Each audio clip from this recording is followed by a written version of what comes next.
ಸ್ಮುರ್ನಾ ಪಟ್ಟಣವು ಏಷ್ಯಾದ ಉತ್ತರ ಭಾಗದಲ್ಲಿ ಒಂದು ಮುಖ್ಯವಾದ ನಗರ. ಅದರೊಂದಿಗೆ ಎಫೆಸ ಪಟ್ಟಣದ ಪೂರ್ವ ಭಾಗದಲ್ಲಿರುವ ಒಂದು ಸಮುದ್ರ ತೀರದ ಪಕ್ಕದಲ್ಲಿ ಕಟ್ಟಲ್ಪಟ್ಟಿತ್ತು. ಸೌಂದರ್ಯದಲ್ಲಿ ಇಡೀ ಏಷ್ಯಾದಲ್ಲಿಯೇ ಪ್ರಮುಖ ಸ್ಥಾನ ಪಡೆದಿತ್ತು. ವ್ಯಾಪಾರ ಸಂಬಂಧವಾದ ಕಾರ್ಯಗಳಲ್ಲಿ ಇದು ಎಫೆಸ ಪಟ್ಟಣಕ್ಕಿಂತಲೂ ಉತ್ತಮ ಸ್ಥಿತಿಯಲ್ಲಿತ್ತು. ಅದರೊಂದಿಗೆ ಎಫೆಸಕ್ಕೆ ವಿರೋಧವಾಗಿಯೂ ಇತ್ತು. ಆ ಕಾಲದಲ್ಲಿಯೇ ಜಗತ್ತಿನಲ್ಲಿಯೇ 3 ಮಹಡಿಗಳಿಂದ ಕೂಡಿದ ಬಹಳ ದೊಡ್ಡ ವ್ಯಾಪಾರ ಸ್ಥಳವು ಈ ಸ್ಮುರ್ನದಲ್ಲಿ ಇತ್ತು. ಸ್ಮುರ್ನ ಅಂದರೆ ರಕ್ತಬೋಳ ಎಂಬುದಾಗಿ ಅರ್ಥ. ಹಳೆಯ ಒಡಂಬಡಿಕೆಯಲ್ಲಿ ವಿಮೋಚನಕಾಂಡ 30ನೇ ಅಧ್ಯಾಯವನ್ನು ಓದಿದರೆ, ದೇವದರ್ಶನ ಗುಡಾರದಲ್ಲಿ ಉಪಯೋಗಿಸಲ್ಪಟ್ಟ ಪರಿಮಳ ತೈಲವಾದ ಶುದ್ಧವಾದ ಅಭಿಷೇಕ ತೈಲವನ್ನು ತಯಾರಿಸುವಾಗ ಈ ರಕ್ತಬೋಳವನ್ನು ಮುಖ್ಯವಾಗಿ ಉಪಯೋಗಿಸುತ್ತಿದ್ದರು. ಈ ಸ್ಮುರ್ನಾ ಪಟ್ಟಣವನ್ನು ಗ್ರೀಕರು ಕಟ್ಟಿದರೆಂಬುದಾಗಿ ಚರಿತ್ರೆಯು ತಿಳಿಸುತ್ತದೆ. ಆಟದ ಮೈದಾನಗಳು, ಪುಸ್ತಕ ಭಂಡಾರಗಳು ಸುಂದರವಾಗಿ ಕಟ್ಟಲ್ಪಟ್ಟಿದ್ದವು. ಹೋಮರ್ ಅವರು ಹುಟ್ಟಿದ ಸ್ಥಳವಿದು. ಕ್ರಿಸ್ತಶಕ 6ನೇ ಶತಮಾನದಲ್ಲಿ ಲೂದಿಯರು ಈ ನಗರವನ್ನು ನಾಶ ಮಾಡಿದರು. ಮಹಾ ಅಲೆಕ್ಸಾಂಡರನು ತಿರುಗಿ ಈ ನಗರವನ್ನು ಕಟ್ಟಿಸಿದನು.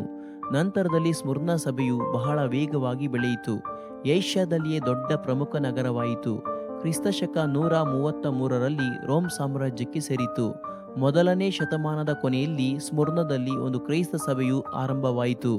ಅಲ್ಲಿ ಒಂದು ಆಲಯವೂ ಸಹ ಕಟ್ಟಲ್ಪಟ್ಟಿತು. ಸ್ಮುರ್ನಾ ಸಭೆಯನ್ನು ಅಪೋಸ್ತಲ ಪೌಲನು ಸ್ಥಾಪಿಸಿದನೆಂಬುದಾಗಿ ಹೇಳಲಾಗಿದೆ.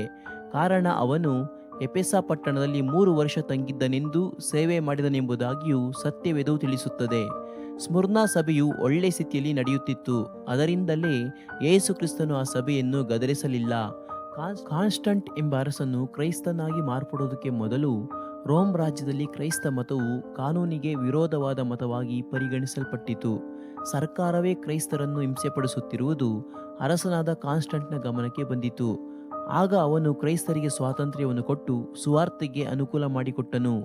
ಆಗಾಗ್ಗೆ ಭೂಕಂಪವಾಗುವಂತಹ ಕಾರ್ಯಗಳು ಈ ಸ್ಮುರ್ನಾ ಪಟ್ಟಣವನ್ನು ನಾಶ ಮಾಡಿದರೂ ಅದು ತಿರುಗಿ ಜೀವ ತುಂಬಿ ಬೆಳೆದು ಏಷ್ಯಾದ ಆಭರಣ ಎನಿಸಿಕೊಂಡಿತು.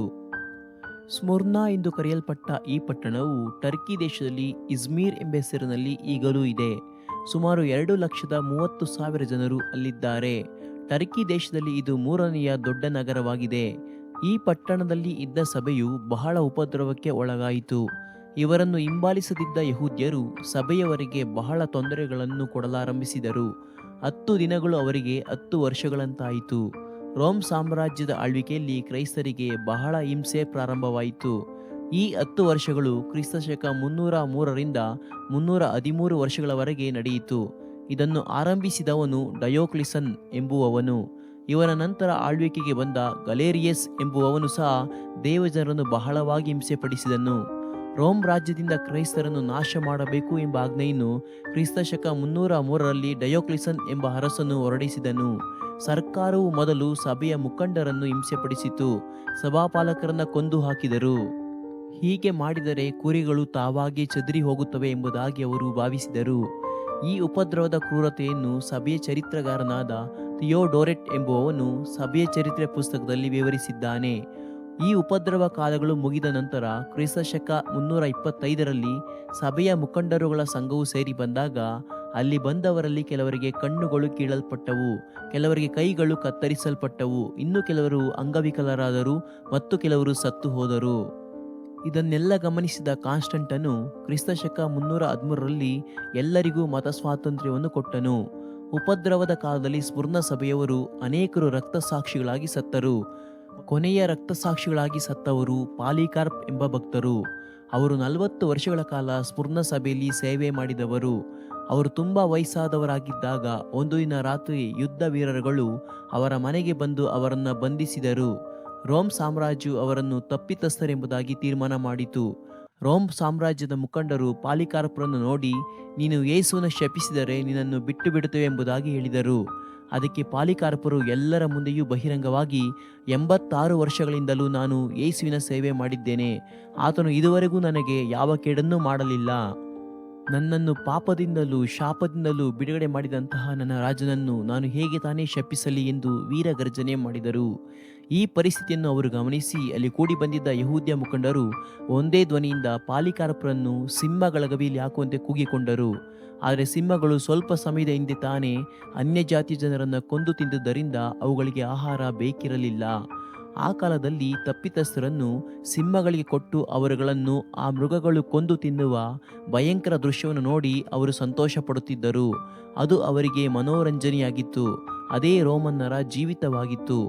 ಪಾಲಿಕಾರ್ಪರನ್ನು ಸಿಂಹಗಳಿಗೆ ಕೊಡಲಾಗದೆ ಹೋದ್ದರಿಂದ ಅವರನ್ನು ಸುಟ್ಟು ಹಾಕುವಂತೆ ಎಲ್ಲರೂ ಕೂಗಿಕೊಂಡರು. ರೋಮ್ ಗವರ್ನರ್ ಇದನ್ನು ಒಪ್ಪಿಕೊಂಡಾಗ ಯಹೂದ್ಯರು ಬಹಳ ಉತ್ಸಾಹದಿಂದ ಕಟ್ಟಿಗಳನ್ನು ಶೇಖರಿಸಲು ಮುಂದಾದರು. ಆ ದಿನವು ವಿಶ್ರಾಂತಿ ದಿನ ಎಂಬುದನ್ನು ಸಹ ಅವರು ಗಮನಿಸಲಿಲ್ಲ.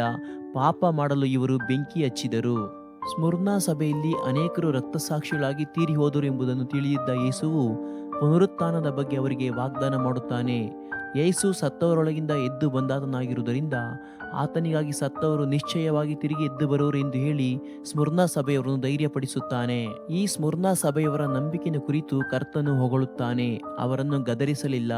ಸ್ಮುರ್ನಾ ಸಭೆಯವರು ಉಪದ್ರವಗಳಲ್ಲಿ ಸೈರಣೆ ಉಳ್ಳವರಾಗಿದ್ದರು. ಕೆಲವರು ಜೀವನದಲ್ಲಿ ಸಂತೋಷವುಳ್ಳವರಾಗಿದ್ದರು. ಆದ್ದರಿಂದ ಅವರು ಯಾವಾಗಲೂ ದೇವರನ್ನು ನೆನೆಸುತ್ತಿದ್ದರು. ಶೋಧನೆಯ ಸಮಯದಲ್ಲಿ ನಂಬಿಕೆಯು ಕುಂದಿ ಹೋಗುತ್ತದೆ.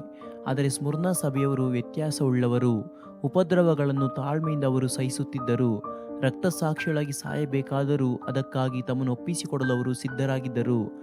ಅವರ ಕಷ್ಟಗಳು ಬೇಗನೆ ತೀರಿ ಹೋಗುವವು, ಅವುಗಳು ನಿತ್ಯವಾದವುಗಳಲ್ಲ ಎಂಬುದಾಗಿ ಅವರು ಬಲವಾಗಿ ನಂಬಿದ್ದರು. ದೇವರನ್ನು ನಂಬುವ ಮಕ್ಕಳಿಗೆ ಬರುವ ಉಪದ್ರವವು ಅವರ ಒಳ್ಳೆಯದಕ್ಕೆ ಸಹಾಯವಾಗಿರುತ್ತದೆ. ಹದ್ದುಗಳು ಮರಿಗಳನ್ನು ಕೆಳಕ್ಕೆ ತಳ್ಳಿ ಬೀಳಿಸುವಾಗ ತನ್ನ ರೆಕ್ಕೆಗಳನ್ನು ಚಾಚಿ ಹಿಡಿದುಕೊಂಡು ಅವುಗಳಿಗೆ ಹಾರುವುದನ್ನು ಕಲಿಸುತ್ತವೆ. ಹಾಗೆಯೇ ನಾವುಗಳು ಕೂಡ ಉಪದ್ರವಗಳಲ್ಲಿ ನಮ್ಮ ನಂಬಿಕೆಯನ್ನು ಕಾಪಾಡಿಕೊಳ್ಳಬೇಕು.